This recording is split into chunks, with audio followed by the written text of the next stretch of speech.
ହୃଦୟ ବୋଲି ଟିକିଏ ନାହିଁ। ରେ ମାଣିକ, ମାଣିକ ରେ, ରେ କଳ ମାଣିକ, ତୋ ମା ଡାକୁଛି ରେ, ଥରେ ମତେ ଦେଖା ଦେ। ତମେ କଣ ପାଗଳି ହେଇଯିବ ନା କଣ? କିଏ କିଏ ତମମାନେ ଏଠି ଏମିତି ପାଟି କରୁଛ କାହିଁକି? ଆମେ ଚୋର କି ତସ୍କର ନୁଁ, ଆମେ ଗୋପପୁର ଆସିଛୁ ନନ୍ଦ ଯଶୋଦା। ନନ୍ଦ ଯଶୋଦା ଯଜ୍ଞ ଦେଖିବାକୁ ଆସିଛ ନା? ହଁ ହଁ। ଏମିତି ରାଗି ଯାଉଛ କାହିଁକି ଭଉଣୀ? ଚୁପ୍ କହ ରାଜମାତା। ହଉ ହେଲା, ତମେ ରାଜମାତା ହୁଅ, ହେଲେ ମୋ ମାଣିକକୁ ଥରେ ଡାକି ଦିଅ, ମୋ ପୁଅକୁ ଦେଖି ମୁଁ ଚାଲିଯିବି।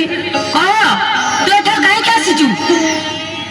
ତୋ ପାଖକୁ ମୋ ହାତ ପାତି ମାଗିବାକୁ ଆସିନି ଭଉଣୀ, ମୋ ମାଣିକକୁ ଟିକେ ଡାକିଦେ, ମୋ ପୁଅକୁ ଥରେ ମୁଁ ଦେଖିଦେଇ ଚାଲିଯିବି। ପୁଣି ତାକୁ ତ ତୋ ପୁଅ ବୋଲି କହିପାରୁଛ ଯଶୋଦା? ଜାଣୁ ସେ ଦ୍ୱାରକା ରାଜା, ତାକୁ ସାଧାରଣ ମଣିଷ ମାନେ ଦେଖିପାରିବେନି। ସାଧାରଣ ମଣିଷ?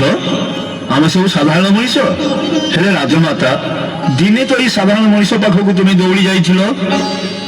ଦେବକୀ, ତୁ ଆଜି? ଚୁପ୍ କହ ରାଜମାତା। ହଉ ହେଲା, ତୁ ରାଜମାତା ହ, ତୁ ଦ୍ୱାରକା ରାଜାର କୋଟି ପରମାୟ ହେଉ, ତେବେ ମୋ କାଇଁଚ ମାଳିଆକୁ ଟିକେ ମତେ ଦେଖେଇ ଦେ। ହଇଲ ହେଇ, ତୋ କାଇଁଚ ମାୟା, ତୋତେ ସୁନାହରାଟେ ମିଳିଲାନି? ରଜା ପୁଅ ଗଳାରେ କାଇଁଚ ପହଳା ମାଳି ପିନ୍ଧେଇଥିଲୁ, ରାଜ ମୁକୁଟ ଛାଡି ସେ ପୁଣି ମୟୂର ଚନ୍ଦ୍ରିକା ପିନ୍ଧିଲା, ତାକୁ ପୁଣି ଗଇଠା କପଟା ପିନ୍ଧେଇ ଲେଛ ଛୁଆ କପଡେ ସଜେଇଥିଲୁ। ଏଇଥିରେ କହୁଛୁ କଣ ନା ତୁ ଗୋପପୁରର ରାଣୀ। କଣ ଆଉ ନ ଦେଇଛି ରାଜମାତା, ଦାମୀ କଲର ବେଶଭୂଷା ଫୋପାଡ଼ି ଦେଇ ସେଇ କାଇଁଚ ମାଳିକୁ ସେ ଆଦରି ନେଲା। ମୟୂର ଚନ୍ଦ୍ରିକାରେ ତାଙ୍କର ବଡ ସରଧା, ତାକୁ ପୁଣି ତୁ ଗୋପଦାନ ଧୂଳିରେ ଗଡେଇ ମାରିଲୁ। ଅନ୍ତୁଳି ଛୁଆଟା ଦେହରେ ବୁଢୀ ଗୋପାଳନ ମାନଙ୍କ ପାଦ ଧୂଳିରେ ବୋଳିଲୁ। ତୁମର କୋଟି ପରମାୟ ହବ ବୋଲି ପୁଣି ତାକୁ ତୁ ତୋ ପୁଅ ବୋଲି କହିପାରୁଛୁ? କାହିଁକି? ସେ କଣ ଆମ ପୁଅ ନୁହଁ? ତମେ ନା ନନ୍ଦ ରାଜା, ତାକୁ ନେଇ ରାତି ରାତି ମଶା ଡାଁସରେ ଗୋରୁ ଗୋଠରେ ବୁଲଉଥିଲ। ପର ପିଲାଟା ବୋଲି ତମର ଏଡେ ହନ୍ତା ହେଲା। ଯଦି ନିଜର ଜନ୍ମ କଲା ପୁଅ ହେଇଥାନ୍ତା, ତମେ କଣ ଏତେ ନିଷ୍ଠୁର ହେଇପାରିଥାନ୍ତ? ଯାଅ ପଳେଇ ଯାଅ ଏଠୁ। କୃଷ୍ଣକୁ ମୋ ପୁଅ ବୋଲି କହି ତା ମାନ ସମ୍ମାନକୁ ରସା ତଳକୁ ଦିଅ ନା। ଯାଅ ପଳେଇ ଯାଅ ଏଠୁ। କାହିଁକି କାହିଁକି ପଳେଇ ଯିବି? ପଳେଇ ଯିବାକୁ କଣ ମୁଁ ଏତେ ବାଟ ଧାଇଁ ଆସିଛି? ଯାହାକୁ ମୁଁ ଥନ ଭାଙ୍ଗି କ୍ଷୀର ଦେଇଛି, ତାକୁ ନ ଦେଖିଲେ ମୁଁ କେବେ ଯିବିନି। ଏଇ ଦ୍ୱାରକା ଦାଣ୍ଡରେ ଯଦି ମୋ ଜୀବନ ଚାଲିଯାଏ ତାହେଲେ ଯାଉ, ହେଲେ ମୁଁ କଣ ମାଣିକକୁ ନ ଦେଖିଲେ ମୁଁ ଏଠୁ ମୋଟେ ଯିବିନି। ତୋ ଗର୍ବ ତ କମ ନୁହେଁ ଗୋପାଳୁଣୀ, ସେଇଥିପାଇଁ ତୋ ସେ ମ୍ଲେଚ୍ଛ ଗୋପାଳ ପାଳ ଗୁଡାକ ମୋ ଯଜ୍ଞ ଫାଟକ ଭାଙ୍ଗି ଛାରଖାର କରିଦେଇଛନ୍ତି ନା? ରହ। ଏଇ କିଏ ଅଛି ରେ? ନାରାୟଣ ନାରାୟଣ ନାରାୟଣ। ଦେବର୍ଷି, ଆମର ପ୍ରଣାମ ନିଅନ୍ତୁ। ଗୋସାଇ ମହାପୁରୁ ପ୍ରଣାମ ନିଅନ୍ତୁ। ଦେଖିପାରୁଛନ୍ତି ଦେବର୍ଷି, ଆଜି ଯେତେବେଳେ ମୋ ଦ୍ୱାରକାରେ ଯଜ୍ଞ ମହୋତ୍ସବ ଚାଲିଛି, ଏମାନେ ଗୋପପୁର ଆସି ଗୋଟେ କନ୍ଦଳ ସୃଷ୍ଟି କରି ବସିଛନ୍ତି। ଏମାନେ କିଏ ରାଜମାତା? ଆମକୁ ଚିହ୍ନି ପାରୁନାହାନ୍ତି ଗୋସାଇ? ଆମେ ପରା ଗୋପପୁର ଆସିଛୁ ନନ୍ଦ ଯଶୋଦା। କନେଇ ଆମର ଜାଗ କରୁଛି, କେତେ ଭାର ସମ୍ଭାର ଧରି ଜାଗ ଦେଖିବାକୁ ଆସିଛୁ। ଜାଗ ଦେଖିବୁ, କନେଇକି ଟିକେ ଦେଖିବୁ, ତାକୁ ଟିକେ ସରଳ ବଣି ଖୋଇଦେବୁ, ତାପରେ ଆମ ବାଟରେ ଆମେ ଚାଲିଯିବୁ। ଏ ରାଜମାତା ଆମକୁ ଦେଖି ଆଗ ଆଦର କରିବା କଥା ନା ଓଲଟି ଘୋଡେଇ ଦଉଛନ୍ତି? ଆପଣ କୁହନ୍ତୁ ଦେବର୍ଷି, ମୋ ପୁଅ ଠାରେ ଏମାନଙ୍କର କି ଅଧିକାର ଅଛି? ତା ପାଇଁ ମୁଁ କଂସ ବନ୍ଦୀଶାଳାରେ କେତେ କଷ୍ଟ ନ ସହିଛି। ଯାହାକୁ 10 ମାସ 10 ଦିନ ଗର୍ଭରେ ଧରି ବନ୍ଦୀଶାଳାରେ ଜନ୍ମ ଦେଇଛି, ଯାହା ପାଇଁ ମୁଁ କେତେ ଦିଅ ଦେବତାକୁ ମାନସିକ କରିଛି, ତାଠାରେ ଏମାନଙ୍କର କି ଅଧିକାର ଅଛି? ତୁମେ କୁହ ଗୋସାଇ, ଯାହାକୁ ମୁଁ ଏନ୍ତୁଡି ଶାଳରୁ ଥନ ଭାଙ୍ଗି କ୍ଷୀର ଦେଇଛି, 10 ବର୍ଷ କାଳରୁ ଯାହାର ଅଳି ଅର୍ଦ୍ଦଳି ମୁଁ ସହିଛି, ତାଠାରେ ୟାଙ୍କର କି ଅଧିକାର ଅଛି? ଦେବର୍ଷି ଆପଣ କୁହନ୍ତୁ ଗୋସାଇ, ଆପଣ କୁହନ୍ତୁ। ଦେବର୍ଷି ନାରାୟଣ ନାରାୟଣ ନାରାୟଣ। ମତେ କାହିଁକି ଏ ଜଞ୍ଜାଳରେ ପକଉଛ ମା? ମୁଁ ଜଣେ ସଂସାର ତ୍ୟାଗୀ ସନ୍ନ୍ୟାସୀ। ତମ ମାନଙ୍କର ଏଇ ଘରୋଇ କଳିରେ ମୋର ବା କଣ ଅଛି? ଦେବର୍ଷି, ମୁଁ ଏହାର ନିଷ୍ପତ୍ତି କରିପାରିବି ନାହିଁ ମା। ତମେ ସେଇ କୃଷ୍ଣଚନ୍ଦ୍ରକୁ ଡାକ, ସେ ଆସି ଏହାର ନିଷ୍ପତ୍ତି କରିବେ। ଦେବର୍ଷି ହେଲେ ରାଜମାତା, ମୁଁ ଜାଣୁଛି ତମେ ତାଙ୍କୁ ଜନ୍ମ ଦେଇଛ। ମା ଯଶୋମତୀ, ମୁଁ ଜାଣୁଛି ତମେ ତାଙ୍କୁ ଲାଳନ ପାଳନ କରି ତାଙ୍କର ଅଳି ଅର୍ଦ୍ଦଳି ସବୁ ସହିଛ। ତେଣୁ ମୋ ମତରେ ତମ ଦି ଜଣଙ୍କ ମଧ୍ୟରୁ ତାଙ୍କ ଲାଗି ଯାହା ବକ୍ଷରୁ କ୍ଷୀର ଝରି ପଡିବ ସେଇ ହଉଛନ୍ତି ପ୍ରକୃତରେ ତାଙ୍କର ମା। ନାରାୟଣ ନାରାୟଣ। ଗୋସାଇ ଠିକ କଥା କହିଛନ୍ତି ଗୋସାଇ। ଦେବର୍ଷି ଠିକ କଥା କହିଛନ୍ତି। ପୁଅ ବୋଲି ତୋ ମନରେ ଯଦି ଏତେ ସୁହାଗ, ତେବେ ଡାକ ଯଶୋଦା। ଆଜି ଜଗତ ଦେଖୁ ପ୍ରକୃତରେ କିଏ ତାର ମା, ଯଶୋଦା ଗୋପାଳୁଣୀ ନା ରାଜମାତା ଦେବକୀ। ହଁ, ଡାକ ଡାକ ଯଶୋମତୀ। ତମେ ଯଦି ପ୍ରକୃତରେ ତାକୁ ଥନ ଭାଙ୍ଗି କ୍ଷୀର ଖୁଆଇଥିବ, ତାହେଲେ ମୁଁ ସେ ଡାକ ଶୁଣି କେବେ ସମୟ ହେଇ ରହିପାରିବନି। ତୁମ ବକ୍ଷରୁ ଧାର ଧାର କ୍ଷୀର ଝରି ପଡିବ। ଡାକ ଡାକ ଯଶୋମତୀ, ଡାକ। ରେ କଳାମାଣିକ, ତୋ ମା ଡାକୁଛି ରେ, ତୋ ଅন্ধୁରୀ ମା ଡାକୁଛି। ତୋ ଅന്ധୁରୀ ମାକୁ ଥରେ ଦେଖା ଦେ ବାବା, ଥରେ ଦେଖା ଦେ। କାହିଁ ଆସିଲା? ଏଇଥିର କହୁଥିଲୁ କଣ ନା ତୋ ପୁଅ ଯଜ୍ଞ ପୀଠରେ ବସି ଆହୁତି ଦଉଥିବ, ତୋ ମାଣିକ ଡାକରେ ସେ ଉଠି ଆସିବ। ଦେଖିବୁ ମୁଁ ଏନେ ଡାକିଲା ମାତ୍ରେ ମୋ ପାଟି ଶୁଣିଲେ ସେ କେମିତି ଯଜ୍ଞ ପୀଠ ଛାଡି ଚାଲି ଆସିବ। ଆଉ ଡାକ ଡାକ ରାଜମାତା। ତମ ଡାକ ଶୁଣି ସେ ଯଦି ଆସେ, ତାହେଲେ ଆମେ ତାକୁ ଖାଲି ଦେଖି ଏଠୁ ଚାଲିଯିବୁ। ଡାକ ଡାକ ରାଜମାତା, ଡାକ। ରେ ମୋର ଦେବକୀ ନନ୍ଦନ କୃଷ୍ଣଚନ୍ଦ୍ର, ତୋର ମା ଦେବକୀ ଡାକୁଛି ଆ ବାବା, ତୋର ମା ଦେବକୀ ଡାକୁଛି ଆ। କାହିଁ ଆସିଲା ନାହିଁ ତ ରାଜମାତା? ଯଶୋମତୀ, କଣ କୁହ? ରାତି ପାଇ ଆସିଲା ବେଳକୁ ପାହାନ୍ତି ପହରରେ ତୁ ଯୋଉ କଅଳିଆ ସ୍ୱରରେ ଇନ୍ଦ୍ର ନୀଳମଣି ବୋଲି ଡାକୁ, ସେଇ ନାଁ ଧରି ଥରେ ଡାକିଲୁ, କାଳେ ଆସିବ। ରେ ମୋର ଇନ୍ଦ୍ର ନୀଳମଣି, ରେ ମୋର ଦୁଃଖୀ ଶଙ୍ଖାରୀ ମା।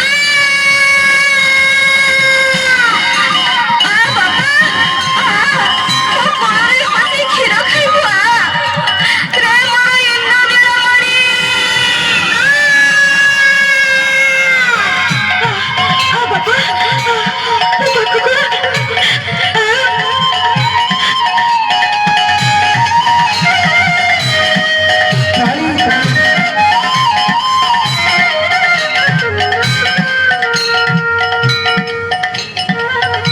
ଆରେ ମାଣିକ, ଏତେ ଦିନ ମତେ ଛାଡି ତୁ କୋଉଠି ଥିଲୁ? ତୋ ଅন্ধୁରୀ ମାକୁ ଛାଡି ତୁ କୋଉଠି ଥିଲୁ?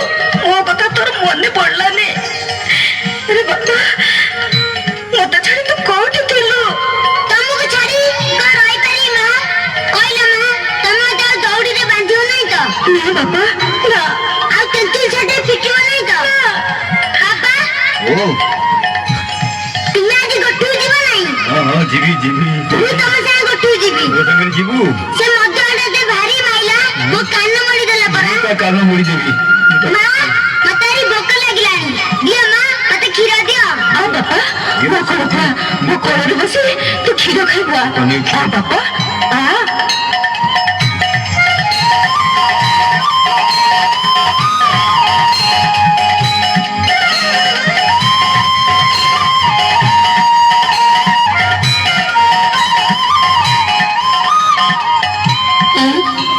ମୁଁ ଇଏ କଣ ଦେଖୁଛି? ଇଏ ଯେ ସେଇ ରୂପ ଯୋଉ ରୂପରେ କଂସକୁ ମାରିବା ପାଇଁ ଗୋପପୁର ମଥୁରାପୁରକୁ ଆସିଥିଲା। ସେଇ କାଇଚ ପୋହଳା ମାଳି, ସେଇ ମୟୂର ଚନ୍ଦ୍ରିକା, ଅବିକଳ ସବୁ ସେମିତି ମିଶି ଯାଉଛି। ତାହେଲେ ମୋ କୃଷ୍ଣ? এই যে মা, ମୁଁ ତୁମରି ସମ୍ମୁଖରେ। କୃଷ୍ଣ ମା, ସର୍ବଂଶଃ ଜନନୀ ତୁମେ। ମାତ୍ର ଦରକାର ଧନ ଗର୍ବରେ ତମେ ଗର୍ବିତ ହୋଇ ବସିଲ। ତେଣୁ ତୁମର ଡାକ ମୋ କାନରେ ବାଜିଲା ନାହିଁ ମା। ବାତ୍ସଲ୍ୟ ମମତାକୁ ଏଡି ନ ପାରି ସେ ଇନ୍ଦ୍ର ନୀଳମଣି ଡାକରେ ମା ଯଶୋମତୀଙ୍କ କୋଳକୁ ମୁଁ ଧାଇଁ ଆସିଲି। ମା ଯଶୋମତୀଙ୍କ କୋଳକୁ ଧାଇଁ ଆସିଲି। କୃଷ୍ଣ, ତୋ ପାଇଁ ମୁଁ ଯେ ସେ ମଧୁର ମମତା ଭୁଲିବାର ନୁହେଁ ମା। ଶୟନେ ସ୍ୱପନେ ଧ୍ୟାନେ ଜାଗରଣୀ ମୋର ଏଇ ଯଶୋମତୀଙ୍କ ମା କଥା ମନେ ପଡେ। ଦୋଳ ପର୍ବର ହୋରି ଖେଳ ପାଖେଇ ଆସିଲେ ମୁଁ ତାଙ୍କରି କୋଳକୁ ଛୁଟି ଯିବାକୁ ଇଚ୍ଛା ହୁଏ। ହେଲେ ଦ୍ୱାରକାର ରାଜନୀତି ମୋତେ ପଛରୁ ଟାଣି ଧରେ। ବାବା, ମା, ତମେ ତ ଆସିଲ, ଆଉ ସମସ୍ତେ କାହାନ୍ତି? ସମସ୍ତେ ଆସିଛନ୍ତି। ତତେ ଭୁଲି କଣ କେହି ରହିପାରିବେ? ଦାମ, ସୁଦାମ, ମଧୁମଙ୍ଗଳ, ଯେତେ ଗୋପବାସୀ ମାନେ ଅଛନ୍ତି, ଲଳିତା, ବିଶାଖା, ଚନ୍ଦ୍ରା, ରାଧା, ସମସ୍ତେ ଆସିଛନ୍ତି। ସମସ୍ତେ ଆସିଛନ୍ତି। ଏ, ରାଧା ଆସିଛି? କାହିଁ କାହିଁ ସେଇ ରାଧା ଯାହା ଲାଗି ଗୋପ ବୃନ୍ଦାବନର ନୂତନ ସୃଷ୍ଟି? କାହିଁ କାହିଁ ସେଇ ରାଧା? କାହିଁ? ତୁ ମତେ ଛାଡ଼ିଦେ, ତୁ ମତେ ଛାଡ଼ିଦେ ଲଳିତା। ରାଧେ ସେପାରେ ବସି ବାଜୁଛି, ନୂପୁର ରୁଣୁଝୁଣୁ ଶବ୍ଦ ଶୁଭୁଛି। ସେ କାଇଁ ଚମାଳିଆ ତାଙ୍କ ଚୁଳିଆ ତ୍ରିଭୁବନ ଚନ୍ଦ୍ର ଠିଆ ହୋଇ ମତେ ଡାକୁଛି। ମୁଁ ଯିବି, ତୁ ମତେ ଛାଡ଼ିଦେ, ତୁ ମତେ ଛାଡ଼ିଦେ ଲଳିତା, ତୁ ମତେ ଛାଡ଼ିଦେ। ରାଧା, କିଏ କିଏ ତମେ? କିଏ? ରାଧା, ତମେ କଣ ମତେ ଚିହ୍ନି ପାର ନା? ମୁଁ ପୁରା ତମର ସେଇ ନାଟୁଆ ନଟବର କୃଷ୍ଣ। ନା ନା ନା, ତମେ ମୋ ନାଟୁଆ ନଟବର କୃଷ୍ଣ ନୁହଁ। ଦେଖିପାରୁନ ରାଧେ, ସେଇ ନାଟୁଆ ନଟବର କୃଷ୍ଣ ଆଜି ବଡ ହେଇଯାଇଛନ୍ତି। ସେ ଆଜି ଦ୍ୱାରକାର ରାଜା। ଦେଖିପାରୁନେ, ମସ୍ତକରେ ମଣିମୟ ରାଜମୁକୁଟ, ସର୍ବାଙ୍ଗରେ ଅଷ୍ଟାତ୍ମ ଖଚିତ ଅମୂଲ୍ୟ ପରିଚ୍ଛଦ। ନା ନା ଲଳିତା, ମୁଁ ଏ ମଣିମୟ ରାଜ ପରିଚ୍ଛଦଧାରୀ କୃଷ୍ଣକୁ ଦେଖିବାକୁ ଆସିନାହିଁ। ମୁଁ ଦେଖିବାକୁ ଆସିଛି ମୋର ସେ ବଙ୍କିମଧୁର ମୋହନ ମୂରତି ନାଟୁଆ ନଟବର କୃଷ୍ଣକୁ। କାହିଁ କୋଉ ସେ ରାଧା, କୋଉ ଶକ୍ତି ବଳରେ ସେ ଦ୍ୱାରକା ଠାକୁରଙ୍କୁ ଯଜ୍ଞ ପୀଠରୁ ଟାଣି ଆଣି ପାରିଲା? କାହିଁ କୋଉଠି ସେ ରାଧା? ଏଇ ଦେଖ ରୁକ୍ମିଣୀ, ଏଇ ଯେ ସେ ରାଧା ତୁମରି ଅଂଶ ନେଇ ଗୋପପୁରୀ ଅବତୀର୍ଣ୍ଣ। ମା ମା, ଏଠି ସବୁ କଣ ହଉଛି? ତେଣେ ଋଷି ମହର୍ଷି ଦେବତା ବ୍ରାହ୍ମଣ ମାନେ ଯଜ୍ଞ ପୀଠରେ ଅପେକ୍ଷା କରିଛନ୍ତି। ଏଠି ସବୁ କଣ ହଉଛି? ଏଇ ଯେ ସେ ରାଧା ଗୋପପୁରରେ ଚହଳ ସୃଷ୍ଟି କରି ଯୋଉଠି ତିନିପୁରର ଲୋକ ସମାବେଶ ହେଇଛନ୍ତି, ସେଠିକି ପୁଣି ନୀଳଯମୁନା ଦେଖିବାକୁ ଆସିଛୁ? ତୋତେ ଟିକେ ଲଜ୍ଜା ଲାଗିଲାନି ପୁଅଟା? ନା, ରାଧା କୁଳଟା ନୁହେଁ, ରାଧା କୁଳଟା ନୁହେଁ। ହେ ମୋର ଅନ୍ତର ଦେବତା ମୋହନ ମୂର୍ତ୍ତି ନାଟୁଆ ନଟବର, ଯଦି ମୁଁ ତୁମକୁ ଅନ୍ତର ଦେଇ ଭଲ ପାଇଥାଏ, ଯଦି ତୁମେ ମୋର ପ୍ରକୃତ ଆତ୍ମାରାମ ଚିନ୍ତାମୟ ହୋଇଥାଅ, ତେବେ ମୋ ଅନ୍ତର ମାଧୁର୍ଯ୍ୟ ନିରାଳି ତୁମେ ଆବିର୍ଭାବ ହୁଅ କୃଷ୍ଣ, ତୁମେ ଆବିର୍ଭାବ ହୁଅ।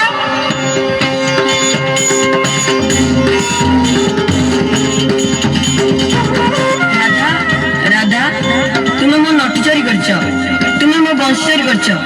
ଦିଅ ମୋ ନଟୁ ବଂଶୀ ଫେରାଇ ଦିଅ, ତାହେଲେ ମୁଁ ମାଆକୁ କହିଦେବି, ଆଉ ସମସ୍ତଙ୍କର କହିଦେବି ଚୋରି ରାଧା ମୋ ନଟୁ ଚୋରି କରିଛି, ମୋ ବଂଶୀ ଚୋରି କରିଛି। ଦିଅ ମୋ ନଟୁ ବଂଶୀ ଫେରାଇ ଦିଅ।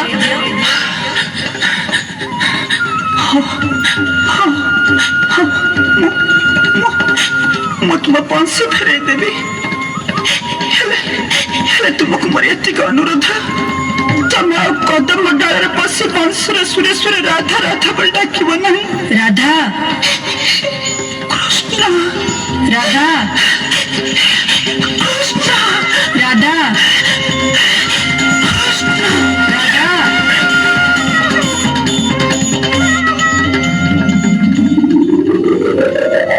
ମତେ କ୍ଷମା କରିଦିଅନ୍ତୁ ଠାକୁରେ, ମୋରି ପାଇଁ ପ୍ରଭାସ ଯଜ୍ଞରେ ଏତେ ବଡ଼ ଆତ୍ମାର ବିନାଶ ଘଟିଲା। ମୋରି ପାଇଁ ରାଧାର ଆଜି ପ୍ରୟାଣ। ରାଧା ନୁହେଁ ଭାମିନୀ, କୁହ ଦେବୀ, ମହାଦେବୀ, ମହାଦେବୀ ଐଶୀ ଶକ୍ତିର ମହାପ୍ରୟାଣ। ଯଶୋମତୀ, ନନ୍ଦ ରାଜା ଭୋଗ ବିଳାସରେ ବୁଡ଼ି ରହି ଐଶ୍ୱର୍ଯ୍ୟ ଶକ୍ତିର ଅନ୍ଧ ହୋଇ ମୁଁ ଯେଉଁ ଗର୍ବ କରିଥିଲି, ସେ ଗର୍ବ ଆଜି ମୋର ଚୂର୍ଣ୍ଣ ହୋଇଛି। ମୁଁ ଆଜି ଜାଣିଲି, ସନ୍ତାନକୁ ଜନ୍ମ ଦେବା ଅପେକ୍ଷା ଯିଏ ତାକୁ ଲାଳନ ପାଳନ କରି ମଣିଷ କରେ, ସେ ହେଉଛି ପ୍ରକୃତରେ ତାର ମା। ନାରାୟଣ ନାରାୟଣ ନାରାୟଣ।